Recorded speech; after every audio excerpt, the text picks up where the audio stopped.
So something you hit on here, Sean, is trying new things, surrounding yourself with different ideas. And one of the things that you're doing that I think is really interesting is these virtual reality experiences, virtual reality concerts, virtual reality outdoor adventures. Walk me through that. How did you get started in virtual reality?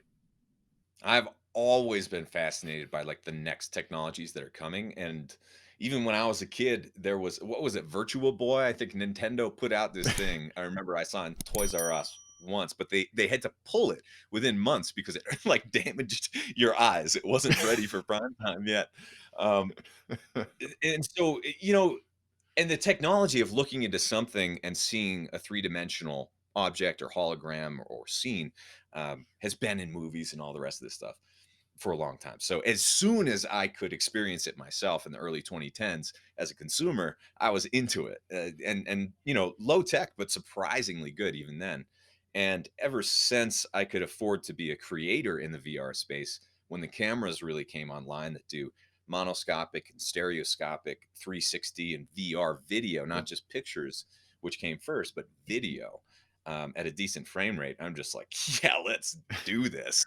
And Well, I think it's and really my wife, timely too. Now that you see this happening in the NBA, people selling virtual yeah, courtside passes, or even with teachers trying to get students out of the classroom and logging in. So I think it's somewhat ahead of its time. So again, kind of walk me through this here. So you've started to get the equipment for virtual reality. It's something that's you're scratching your own itch, something that you enjoy. So yeah. what was the next step? What did you do next to make it a reality? I recorded hundreds and hundreds of videos and experimented and learned that it's a completely different form. Feels Mm. completely different from kind of the 2D experience. So it's a definitely a Wizard of Oz moment.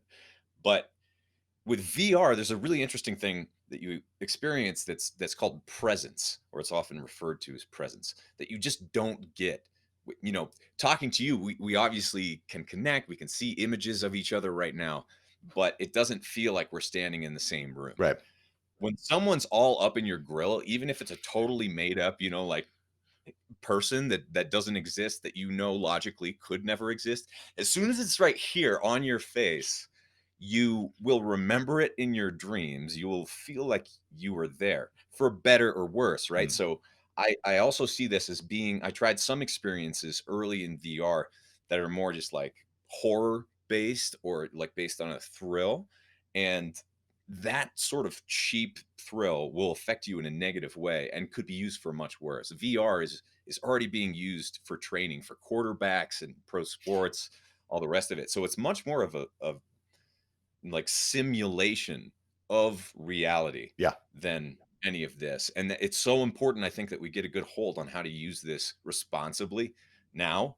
And so, having done well, like basically 1 year in our business, we were able to pay ourselves to do really well, buy this equipment and whatever. And then for like a year straight, we traveled around the country, went to different national parks, and took VR virtual tours and adventures of these places. And little did we know that shortly thereafter, all these places would be shut down. You wouldn't be able to access them at all. So we're really thankful. A lot of them are still on hard drives because one of the biggest limitations now is there isn't a clear winner for a platform to deliver this really high def. It's like 2 gigabytes a minute for some of my Ooh. cameras that are recording. And so it's so much higher def than the headsets are.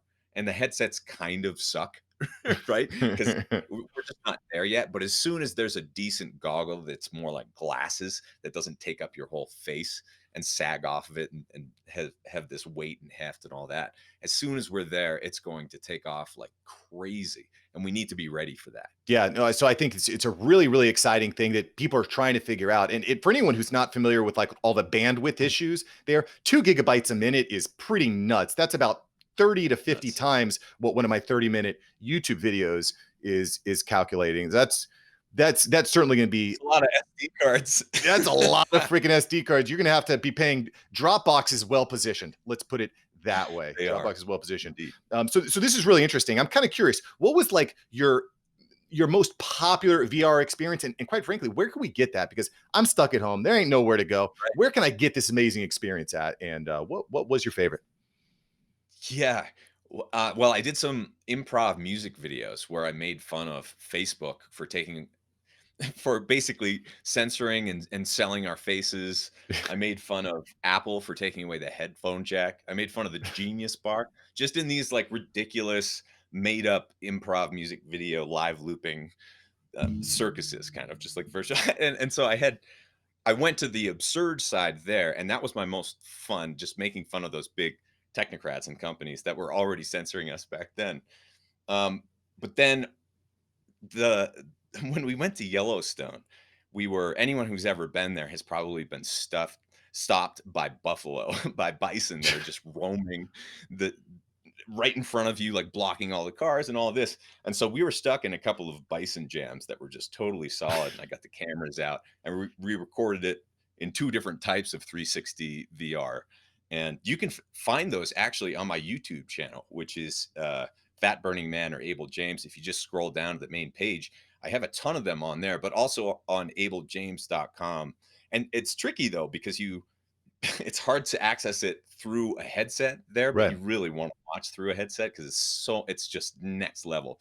But you can also watch just on your phone. A lot of people don't realize their phones can do this and have been able to do this for a few years. But if you go to these 360 Facebook, YouTube, even Vimeo videos, you can click on them. It'll say like drag around if it's a 360 video, or you can even click and then move your phone and Wow. it'll move in 3D space. And that's really incredible. The first time you experience that and you can look down and kind of duck under things, it's really thrilling. Yeah, this is really really next level stuff. I think the stuff, and I actually didn't actually know that you could execute this on YouTube, which is super powerful Yeah. because one of the great things about YouTube is you can have hundreds of thousands of gigabytes of data on the YouTube platform. You don't have to pay for it. You know, Yeah.